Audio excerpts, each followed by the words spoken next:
অশিক্ষিত বর্বর এক জাতি আমরা। তবে পরিবর্তনের ধাঁচে আমরা ইতিহাস তৈরি করে ফেলেছি।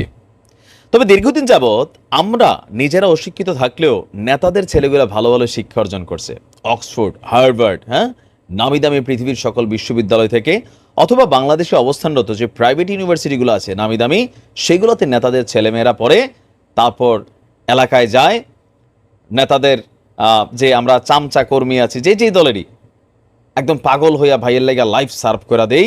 আমি একটা গানে বলছিলাম, নেতার ছেলেই নেতা হবে, আমজনতা কর্মী, জেল জুলুম খাইটা তুরা, ধুইকা ধুইকা মরবি। আমরা এখনো মরতে চাই, এই জাতির মধ্যে পরিবর্তন নাই। এর মেইন কারণ হচ্ছে অশিক্ষিত।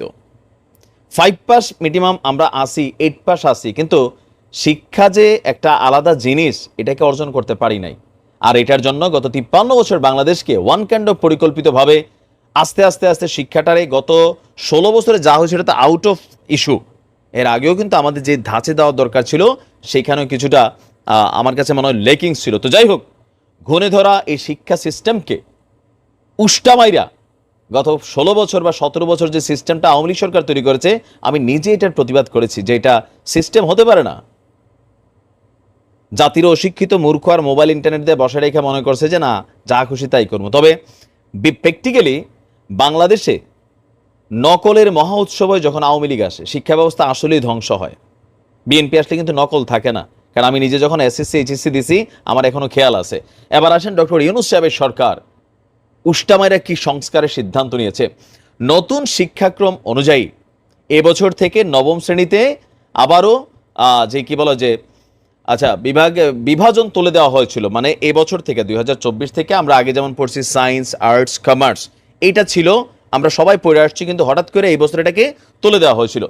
তবে অন্তর্বর্তী সরকার নতুন শিক্ষাক্রমের এই বিষয়টি সহ অনেক কিছু বাদ দিয়ে আবারও মাধ্যমিকে বিভাজন চালুর সিদ্ধান্ত নিয়েছে। মানে সায়েন্স, আর্টস, কমার্স যে আমরা বিভাগগুলো ছিল, এখন আবার 9-এ ভর্তি হতে গেলে এই সিস্টেমটা আসবে।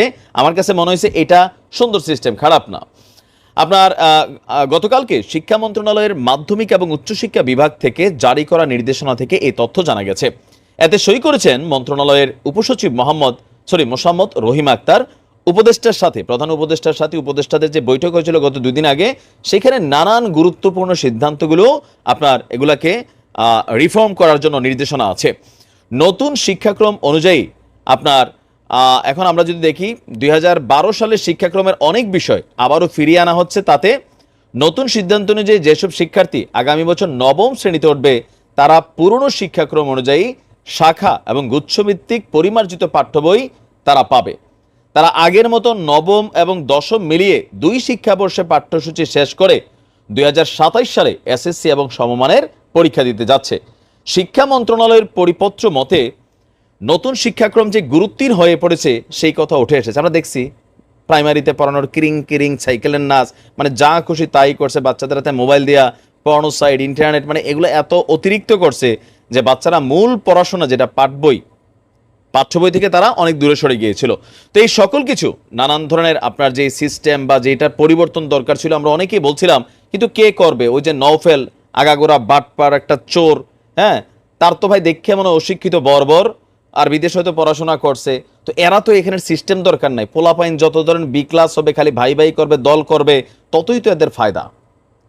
যার কারণে আমি বলি যে নতুন সরকারের আরেকটা ওই ছাত্ররা করতেছে এটা না, অন্তর্বর্তী সরকার একটা আইন তৈরি করতে হবে, বাংলাদেশের কোনো শিক্ষা প্রতিষ্ঠানে কোনো স্টুডেন্ট পলিটিক্স থাকবে না, দলভিত্তিক ছাত্রদের ফোরাম থাকবে, অর্গানাইজেশন থাকবে, কোনো সমস্যা হলে আলোচনা হবে, কিন্তু ছাত্রলীগ, ছাত্রদল, ছাত্র শিবির বা আরও যেই দলগুলো আছে তাদের কোনো ব্রাঞ্চ ইউনিভার্সিটিগুলোতে থাকবে না।